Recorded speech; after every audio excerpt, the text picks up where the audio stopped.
বস্তুখিনি বনাবৰ বাবে এয়া লৈছোঁ মই ভাজি লোৱা পিঠাগুড়ি। তো ইয়াত দি দিলোঁ মই পিঠাগুড়িখিনি। যেতিয়া মই খুন্দি লৈছোঁ তেতিয়া মই অকণমান হালধিও দিছোঁ। এয়া মই দিছোঁ অকণমান নিমখ। নিমখখিনি দিলে খাবলৈ বহুত ভাল হয়। গতিকে আপোনালোকে ভিডিঅ'টো স্কিপ নকৰাকৈ চাই থাকিব মই কি বনাওঁ। তেতিয়া মই লাহে লাহে অকণমানকৈ এয়া দিছোঁ গৰম পানী।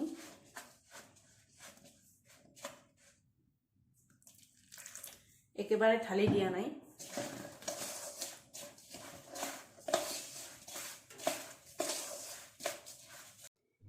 এতিয়া মই বিটৰ ৰসখিনি ইয়াতে ঢালি দিছোঁ। এতিয়া এইখিনি মই ডো বনাই ল'ম। এয়া মোৰ লাড্ডুখিনি হৈ গ'ল। লগতে এয়া মই নাৰিকল অকণমান ভাজি লৈছোঁ। তো এইভাৱে লৈছোঁ অকণমান মই মিঠাতেল হাতত সানি অকণমান লৈছোঁ এয়া লাড্ডু।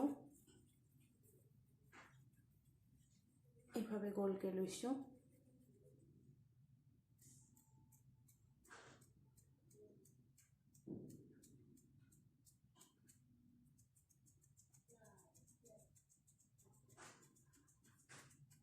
আমি যেনেকৈ পিঠা বনাওঁ ঠিক সেই শেপতে মই বনাইছোঁ। তো এয়া দেখিছে মই ভাজি লোৱা নাৰিকল ইয়াতে দিছোঁ।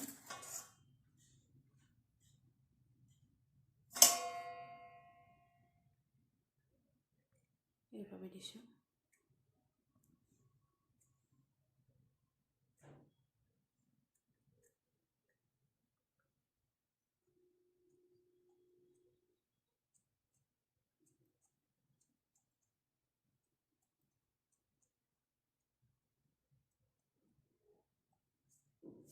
তো এয়া হৈ গ'ল। তো চাকু দি মই এইভাৱে এনেকৈ ডিজাইন দিছোঁ। ডিজাইনখিনি দিলে বহুত ভাল লাগে, দেখিবলৈও বহুত ধুনীয়া হয়। তো এয়া মোৰ ফাইনেলি বনোৱা কমপ্লিট হৈ গ'ল। তো এতিয়া ভিডিঅ'টো চাই থাকক আগলৈ মই কি কৰোঁ। তো এইখিনি মই এটা সাজত এইভাৱে ভৰাই ল'লোঁ। এইখিনি এতিয়া মই বইল হ'বলৈ দিম। এতিয়া পানীখিনি মোৰ পূৰা উতল আহিছে। তো এই সাজটো মই ইয়াতে বহাই দিলোঁ। এয়া ঢাকনিখন মাৰি দিলোঁ মই।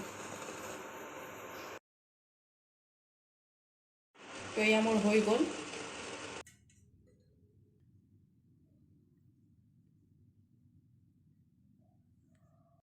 এটা মই কাটি দেখাইছোঁ।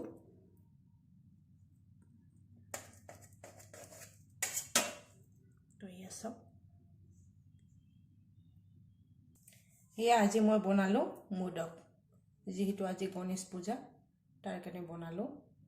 এয়া চাওক কিমান দেখিবলৈ ধুনীয়া হৈছে, বহুত টেষ্টিও হয় খাবলৈ আৰু কোমল হয়। তো আপোনালোকে যদি খোৱা নাই এনেকৈ বনাই খাওক, সঁচাকৈ বহুত ভাল লাগে। আজিৰ ভিডিঅ'টো চাই কেনেকুৱা পাইছে কমেণ্টত জনাব। আৰু যদি বহুত বেছি ভাল লাগিছে লাইক এটা কৰিব। আজিলৈ ধন্যবাদ।